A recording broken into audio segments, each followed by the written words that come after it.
বললাম যে পানির মধ্যে অক্সিজেনের জারণ মান কত। তাহলে আমরা দেখবো যে এই যোগের ক্ষেত্রে একটাই টেকনিক, সেটা হচ্ছে প্লাস মান যত আসবে একটা যোগের ক্ষেত্রে মাইনাস মানও তত আসবে। তো কি বললাম, প্লাস মান আর মাইনাস মান কি হতে হবে, সমান সমান হতে হবে। তাহলে এখানে আমরা মান বের করে দেখি হাইড্রোজেন, হাইড্রোজেনের জারণ মান কত, এখানে আমরা দেখছি হাইড্রোজেনের জারণ মান হচ্ছে +1। হাইড্রোজেন কয়টা আছে এখানে, দুইটা, দুই দ্বারা গুণ করো। আর তাহলে আমাদের এইটা টোটাল উত্তর কত আসবে, কত, +2। তাহলে আমরা জানি যে প্লাস মান আর মাইনাস মান সমান হবে, তাহলে অক্সিজেন আছে একটা, একটার জন্য জারণ মান কত হবে, -2। তার কারণ হচ্ছে +2 যত হবে তাহলে বিপরীতটাই হবে -2। তাহলে একটা অক্সিজেন আছে এখানে, তাহলে একটার জারণ মান কত হবে, -2।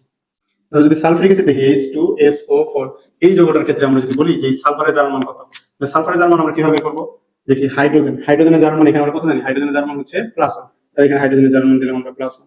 হাইড্রোজেন আছে কয়টা, দুইটা, দুই দ্বারা গুণ। এখানে অক্সিজেনের জারণ মান আমরা জানি -2, এই অক্সিজেনের জারণ মান কত, -2।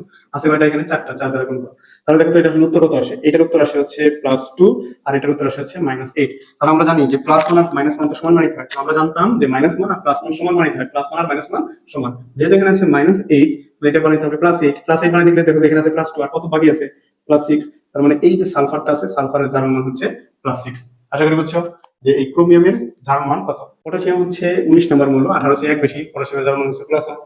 আর আমরা যদি এখানে মান বসে দিই যে পটাশিয়াম হচ্ছে +1, এখানে পটাশিয়াম আছে কয়টা, দুইটা, দুই দ্বারা গুণ। আর ক্রোমিয়াম জানি না, এটা বের করবো। অক্সিজেনের জারণ মান হচ্ছে -2 আর এখানে 7 আছে, 7 দ্বারা গুণ। তাহলে আমরা দেখি যে টোটাল মান কত আসে আমাদের, প্লাস মান কত আসলো দেখো তো, 1 আর 2 গুণ করলে হবে +2, আর এখানে হচ্ছে 2 আর -7 গুণ করলে -14।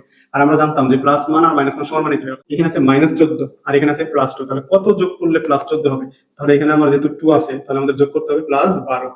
এখানে হচ্ছে +14 আর এখানে আছে -14, তাহলে সমান সমান হয়ে গেল। তাহলে আমি দেখতেছি যে এইখানে +12 যোগ করতে হবে, কয়টা ক্রোমিয়ামের জন্য যোগ করতে হচ্ছে, দুইটা ক্রোমিয়াম। তাহলে আমরা বলতে পারতেছি যে দুইটা ক্রোমিয়ামের জন্য জারণ মান হচ্ছে +12। তাহলে একটা ক্রোমিয়ামের জারণ মান কত হবে, একটা ক্রোমিয়ামের জারণ মান তো নিশ্চয়ই +6 হবে, অর্থাৎ ক্রোমিয়ামের জারণ মান কত হবে, +6। দ্বিতীয়টার ক্ষেত্রে যদি বলা হয় যে এই ম্যাঙ্গানিজের জারণ মান কত, তাহলে ম্যাঙ্গানিজের জারণ মান আমরা কিভাবে বের করতে পারি, ম্যাঙ্গানিজের জারণ মান বের করার জন্য পটাশিয়ামের জারণ মান লাগবে। পটাশিয়ামের জারণ মান কত, এখানে আমরা জানি পটাশিয়ামের জারণ মান হচ্ছে +1 দিয়ে রাখলাম, কারণ পটাশিয়াম এখানে একটা আছে। এখানে কয়টা আছে, অক্সিজেন চারটা, তাহলে আগে 4 দ্বারা গুণ করে দিলাম। অক্সিজেনের জারণ মান, প্রত্যেকটা অক্সিজেনের জারণ মান হচ্ছে -2 দিয়ে দিলাম। তাহলে আমরা হিসাব করি প্লাস মান আর মাইনাস মান কত হয়। তাহলে দেখো তো এখানে হচ্ছে +1 আর এইটার মান হচ্ছে -8। তাহলে কত যোগ করলে এখানে +8 হবে, +8 বানাইতে হবে, কারণ মাইনাস মান আর প্লাস মান কি বানাইতে হবে, সমান সমান বানাইতে হবে। তাহলে এখানে আছে -8 আর এখানে আছে +1, তার মানে আরো +7। তাহলে +7 যোগ করলে এখানে হবে +8, এটা হবে -8। তাহলে এই ম্যাঙ্গানিজের জারণ মান এখানে হচ্ছে একটা, যেহেতু ম্যাঙ্গানিজ আছে তার জারণ মান হচ্ছে +7, অর্থাৎ এখানে যদি +7 দেই তাহলে টোটাল জারণ মান 0 হয়ে যাবে।